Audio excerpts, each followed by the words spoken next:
Yes, welcome to the Jamaica Young Police. We are a group of people who are law-abiding citizens who believe in the rule of law and respect the rights of everyone. Yes, a young girl. When I say young girl, maybe 9, 10 or thereabouts. I know it's supposed to be her parents who told her to call. Yes, she's asking if I can read, you know, the philosophy and opinion of Marcus Garvey until the book arrives in Jamaica and Mai can give her one. So I'm just waiting to talk to Mai because we have, a part two to follow up, based on the conversation that we had about her husband Duke. So today we're gonna take some time and educate the people them about the works of Marcus Garvey. But we're not gonna read off the book one time. You understand? So this has nothing now to do with the channel, and this is not the channel. This is Marcus Garvey work. So we're just sharing it with the people. Yeah, one of the greatest black men ever since Moses. Them call him the Black Moses. The FBI call Marcus Garvey the Black Moses. So yeah, and that means he was the one that was going to deliver black people. But you know that he died at a very young age. He died from a strokes. Even when Marcus Garvey was alive, show you all the media, they kill him, they publish how many times in America that him dead, in England, At the time we never have there was no internet or phone or anything like that. So I'm telling you, and that's how propaganda work. So that's why we hate propagandas and liars. Yeah. So that's why we always at the Jamaica Young Police Channel. Yes, man, we speak the truth because we want the people to know facts. So today we're starting off the philosophy and opinions of Marcus Garvey, edited by Amy Jakes Garvey. That's Marcus Garvey, first wife. Freedom's battle once begun, bequeathed by bleeding sire to son, who baffled oft is ever won. Byron, first edition, volume 1, published by the Universal Publishing House, 56 West 135th Street, New York City, New York, USA. And this was in 1923. So they say dedicated to the true and loyal members of the Universal Negro Improvement Association in cause of African redemption. And the Universal Negro Improvement Association is the UNIA. And most history teachers in Jamaica don't even know that because they don't teach them that. You understand? That's Marcus Garvey organization. So, we are looking at a picture here of Amy Jakes Garvey. Yeah, this volume is compiled. The preface, the volume is compiled from the speeches and articles delivered and written by Marcus Garvey from time to time. My purpose for compiling same primarily was for the publication, but rather to keep as a personal record of the opinions and saying of my husband during his career as leader of that portion of the human family known as the Negro race. However, on second thought, I decided to publish this volume in order to give to the public an opportunity of studying and forming an opinion of him, not from inflated and misleading newspapers and magazine articles, but from expressions of thought enunciated by him in defense of his oppressed and struggling race, so that by his own words he may be judged, and niggers the world over may be informed and inspired. For truth brought to light forces conviction, and the state of conviction inspires action. The history of contact between the white and black races for the last 300 years or more records only a series of pillages, wholesale murders, atrocious brutalities, industrial exploitation, disfranchisement of one on the other, the strong against the weak, but the sun of evolution is gradually rising, shedding its light between the clouds of misery and oppression, and quickening and animating to racial consciousness and eventual national independence. Black men and women the world over, it's human, therefore, that few of us within the Negro race can comprehend this transcendent period. We all suffer in a more or less degree. We all feel this awakening spirit of true manhood and womanhood, but it is given to few. The vision of leadership is an inspiration. It is a quality born in a man.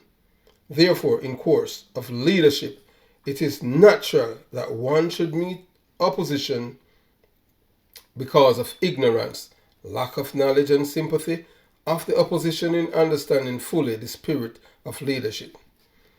With the dawn of this new era, which precedes the day of national independence for Niger, it is well for all members of the race to understand their leadership, know what its essentials, its principles are, and help it to attain its goal and liberate a race in the truest sense of the word. In chapter 1 of this volume, I have endeavored to place before my readers gems of expression convincing in their truths. Chapter 2 deal with definition and expositions of various interesting themes. Chapter 3 and 4 contain collections of belief essays on subjects affecting rural conditions generally and Nigger in particular. In chapter 5, I have reproduced what I consider two of the best speeches of my husband. It is my sincere hope and desire that this small volume will help to disseminate among members of my race everywhere the true knowledge of their past history, the struggles and striving of present leadership, and the glorious future of national independence in a free and redeemed Africa, achieved through organized purpose and organized action. Amy Jakes Garvey, New York City, February 23rd, 1923. Yeah, so that's the introduction, to the book. So we're gonna start right now. Chapter 1, Philosophy and Opinions of Marcus Garvey. History. History is the landmark by which we are directed into the true course of life. The history of a movement, the history of a nation, the history of a race is the guidepost of that movement destiny. The nation's destiny, that race destiny. What you do today that is worthwhile inspires others to act at some future time. Chance has never yet satisfied the hope of a suffering people. Action, self-reliance, the vision of self and the future have been the only means by which the oppressed have seen and realized the light of their own freedom. Life is that existence that is given to man to live for a purpose, to live to his own satisfaction and pleasure, providing he forget not God who created him and who expects a spiritual obedience and observation of moral laws he has inspired. There is nothing in the world common to man that man cannot do. The hens you serve that are selfish will take you no further than yourself. But the hens you serve that are for all in common will take you even into eternity. It is only the belief and the confidence we have in God why man is able to understand his own social institutions and move and live like a rational human being. Take away the highest ideal, faith and confidence in a God, and maintain at large is reduced as to savagery and the race destroyed. A race without authority and power is a race without respect. Criticism is an opinion for good or ill, generally indulged in by the fellow who knows more than anyone else, yet the biggest fool. There is no criticism that calls not forth yet another. The last critic is the biggest fool of all, for the world starts and ends with him. He is the source of all knowledge, yet knows nothing. For there is not a word one finds to use that is there not another that hath the same meaning. Then wherefore do we criticize? Fear. Fear is a state of nervousness, fit for child and not men. When man fears a creature like himself, he offends God, in whose image and likeness he is created. Man created equal fears, not man, but God. To fear is to lose control of one's nerves, one's will to flutter like a dying fowl losing consciousness, yet alive. Ambition. Ambition is the desire to go forward and improve one's condition. It is a burning flame that lights up the life of the individual and make him see himself in another state. To be ambitious is to be great in mind and soul, to want that which is worthwhile and strive for it. To go on without looking back, reaching to that which gives satisfaction. To be humanly ambitious is to take in the world which is the province of man. To be divinely ambitious is to be offend God by rivaling him in his infinite majesty. Admiration is a form of appreciation that is sometimes mistaken for something else. There may be something about you that suggests good fellowship when keeping at a distance, but in closer contact would not be tolerated, otherwise it would be love. Religion is one's opinions and belief in some ethical truths. To be a Christian is to have the religion of Christ, and so to be a believer in Muhammad is to be a Mohammedan, but there are so many religions that every man seems to be a religion unto himself. No two persons think alike, even if they are outwardly profess the same faith. So we have as many religions in Christianity as we have believers. Death.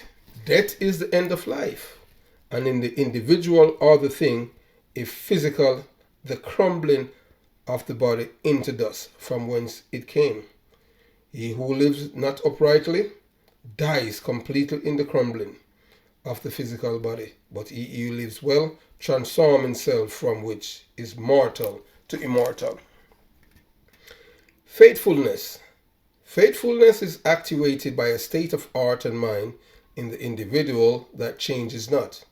No one is wholly faithful to a cause or an object, except his heart and mind remain firm without change or doubt.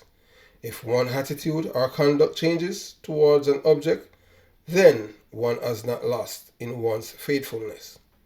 It is a wholeness of belief overshadowing all suspicion, all doubts, admitting of no questions, to serve without regret or disgust, to obligate one's self to what which is promised or expected, to keep our word and do our duty well. There are but few faithful people nowadays. Prohibition. Prohibition is to abstain from intoxicating liquor, as it makes us morbid and sometimes drunk. But we get drunk every day nevertheless. Not so much by the strength of what we sip from the cup, but what we eat, the water we drink, and the air we inhale, which at fermentation conspire to eventide to make us so drunk and tired that we lose control of ourselves and fall asleep. Everybody is a drunkard, and if there were to enforce real prohibition, we should all be dead. There is no strength but that which is destructive, because man has lost his virtues and only respect force, which he himself cannot counteract. This is the day of racial activity, when each and every group of this great human family must exercise its own initiative and influence into its own protection. Therefore, Negroes should be more determined today than they have ever been, because the mighty forces of the world are operating against non-organized groups of people who are not ambitious enough to protect their own interests. Wake up, Ethiopia. Wake up, Africa. Let us work towards one glorious end of a free, redeemed, and mighty nation. Let Africa be bright star among the constellation of nations. A man's bread and butter is only ensured when he works for it. The world has now reached the stage when humanity is really at the parting of ways. It is a question of mankind thyself. Man, mind thyself. The political readjustment of the world means that those who are not sufficiently able, not sufficiently prepared, will be at the mercy of the organized classes for another 100 or 200 years. The only protection against injustice in man is the power, physical, financial, and scientific. The masses make the nation and the race. If the masses are illiterate, that is the judgment passed on the race by those who are critical of its existence. The function of the press is public service without prejudice or partiality, to convey the truth as it is seen, understood, without favoritism or bias. Education. Education is the medium by which people are prepared for the creation of their own particular civilization and the advancement and glory of their own race. Nationhood. Nationhood is the only means by which modern civilization can completely protect itself. Independence of nationality, independence of government, is the means of protecting not only the individual but the group. Nationhood is the highest ideal of all peoples. The evolutionary scales that weighs nation and races balances alike for all peoples. Hence, we feel sure that someday the balance will register a change for the Negro. If we are to believe the divine injunction, we must realize that the time is coming when every man and every race must return to its own vine and fig tree. Let Africa be our guiding star, our star of destiny. So many of us find excuses to get out of the Negro race because we are led to believe that the race is unworthy, that it has not accomplished anything. Cowards that we are, it is we who are unworthy because we are not contributing to the uplift and upbuilding of this noble race. How dare anyone tell us that Africa cannot be redeemed when we have 400 million men and women with warm blood coursing through their veins? The power that holds Africa is not divine. The power that holds Africa is human, and it is recognized that whoever man has done, man can do. We of the Negro race are moving from one state of organization to another, and we shall continue until we have thoroughly lifted ourselves into the organizations of government. Be as proud of your race today as our father were in the days of yore. We have a beautiful history, and we shall create another in the future that will establish and astonish the world. What the night is today is a woman to man. The period of change that brings us light out of darkness, darkness out of light, and semi-light out of darkness are like changes we find in a woman day by day. She makes one happy, then miserable. You are to her kind, then unkind, constant yet inconstant. Thus we have woman. No real man can do without her. Love, a happy but miserable state in which man finds himself from time to time. Sometimes he believes he's happy, by loving. Then suddenly he finds how miserable he is. It is all joy. It sweetens. It sweetens life, but it does not last. It comes and goes. But when it is active, there is no greater virtue because it makes one supremely happy. We cannot hold our love, but there is one love that never changes or is mistaken, and that is God. The longer we hold our love, and nearer we approach like unto our Creator. The whole world is run on bluff. No race, no nation, no man has any divine right to take advantage of others. Why allow the other fellow to bluff you? Every student of political science, every student of economics know that the race can only be saved through solid industrial foundation. That the race can only be saved through political independence. Take away industry from a race. Take away political freedom from a race, and you have a group of slaves. People everywhere are traveling towards industrial opportunities and greater political freedom. As a race oppressed, it is for us to prepare ourselves that at any time the great change in industrial freedom and political liberties comes about, we may be able to enter into a new era as partakers of the joys to be inherited. Lagging behind in the van of civilization will not prove our higher ability. Being subservient to the will and caprice of progressive races will not prove anything superior in us. Being fed to junk of the dregs from the cup of human progress will not demonstrate our fitness as a people to exist alongside of them.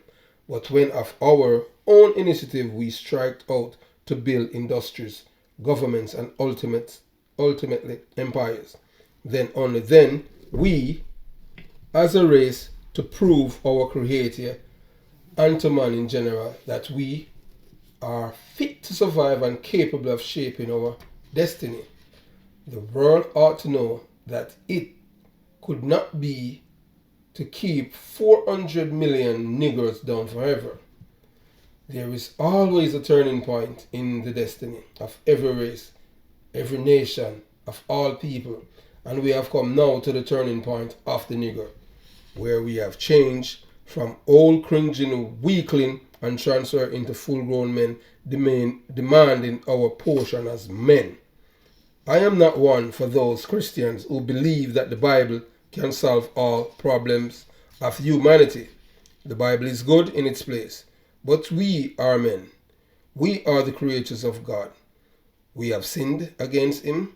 Therefore, it takes more than the Bible to keep us in our place. Man is becoming so vile that today we cannot afford to convert him with moral, ethical, physical truth alone, but with that which is more effective implements of destruction. Leadership means everything: pain, blood, death.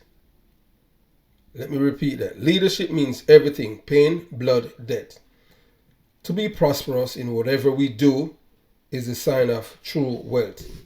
We may be wealthy in not only having money, but in the spirit and health. It is the most helpful agency towards a self-satisfying life. One lives in an age like this nearer perfection by being wealthy than being poor. To the contented soul, wealth is the stepping stone to perfection.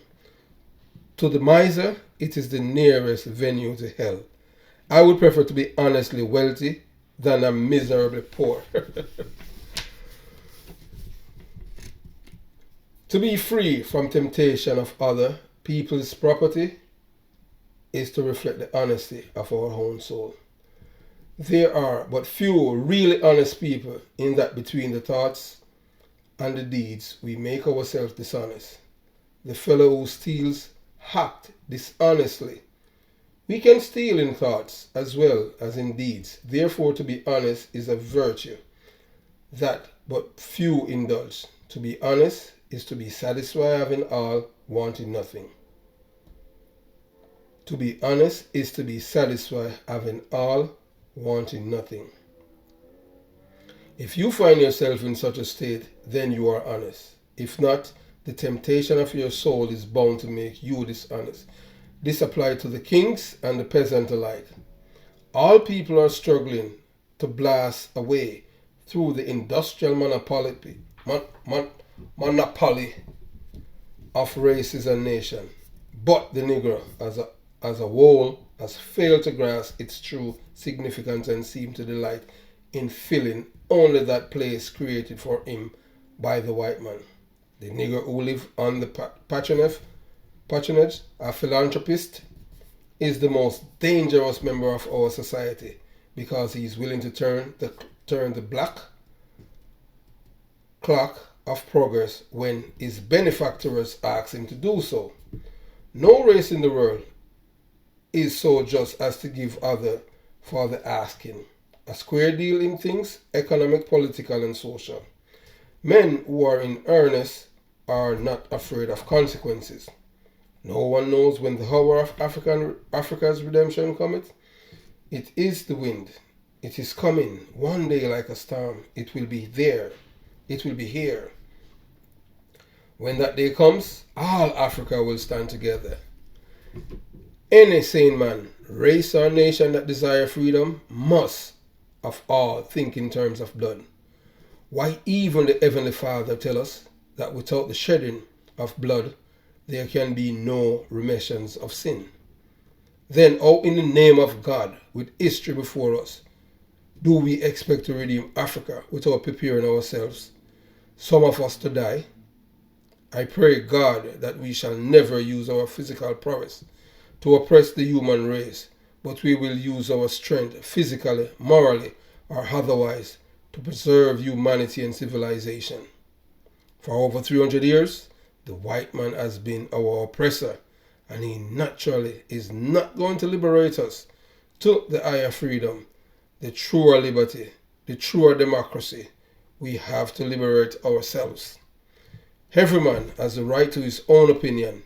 Every race has a right to its own action.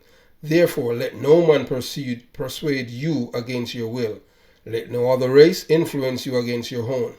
The greatest weapon used against the Negro is disorganization. If you have no confidence in self, you are twice defeated in the race of life. With confidence, you have won even before you started. At no time within the last 500 years can one point to a single instance of the Negro race of haters. The Negro has loved even under severest punishment. The Negro has loved even under severest punishment. In slavery, the Negro loved his master. He safeguarded his home, even when he further planned to enslave him. We are not a race of haters, but lovers of humanity's cause.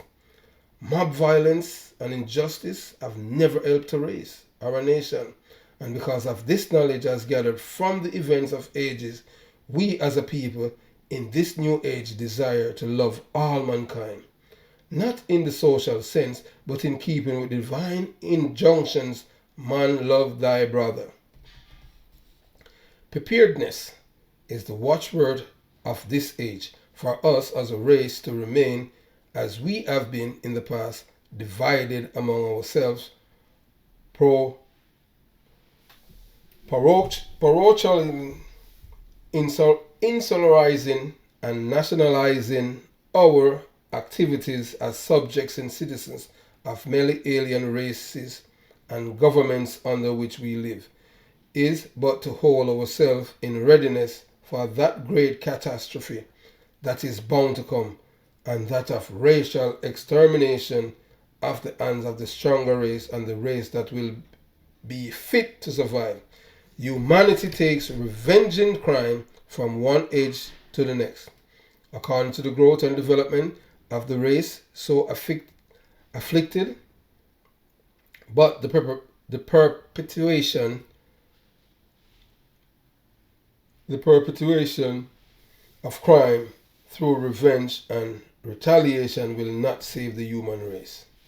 Europe is bankrupt today, and every nation within her bounds is endeavoring to find new opening, new fields of exploitation that will bring to them the resource, the revenue, and the power necessary for their rehabilitation and well-being.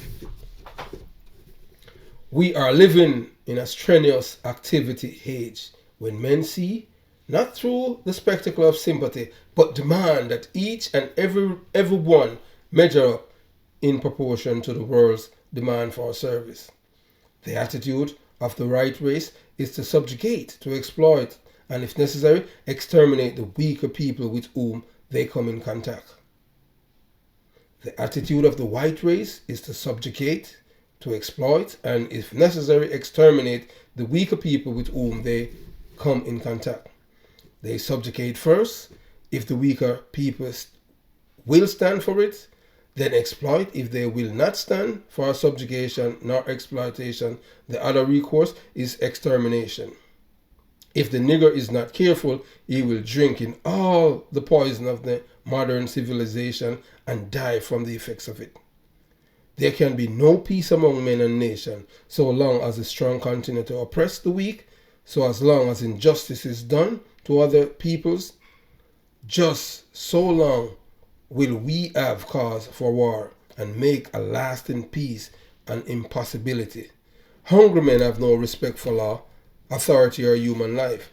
I am not opposed to the white race, as charged by my enemies. I have no time to hate anyone. All my time is devoted to the upbuilding and development of the Negro race. When nations outgrow their national limits, they make war and conquers other people's territory so as to have an outlet for their surplus population. The world does not count races and nations that have nothing. Point me to a weak nation and I will show you a people oppressed, abused, taken advantage of by others. Show me a weak race and I will show you a people reduced to serfdom, peonage, and slavery. Show me a well-organized nation and I will show you a people and a nation respected by the world. The battles of the future, whether they be physical or mental, will be fought on scientific lines, and the race that is able to produce the highest scientific development is the race that will ultimately rule. Let us prepare today for the tomorrows in the lives of the nations. Will we be so eventful that Negroes everywhere will be called upon to play their part in the survival of the fittest human group. Let us, in shaping our own destiny, set us before us the qualities of human justice, love, charity, mercy, and equity. Upon such foundation, let us build a race, and I feel that the God who is divine, the Almighty, Creator of the world, shall forever bless this race of ours, and who to tell that we shall not teach men the way to live life, liberty, and true human happiness. Day by day, we hear the cry of Africa for the African. This cry has become a positive, determined one. It is a cry that is raised simultaneously the world over because of the universal oppression that affects the Negro. All of us may not live to see the higher accomplishment of an African empire so strong and powerful as to compel the respect of mankind. But we in our lifetime can work and act as to make the dream possible within another generation. Yeah, so that is chapter 1 of the philosophy and opinions of Marcus Garvey. So we continue the journey on the next one. You will get chapter 2, and chapter 2 says propaganda. Have yourself a beautiful day. Jamaica Young Police Channel out.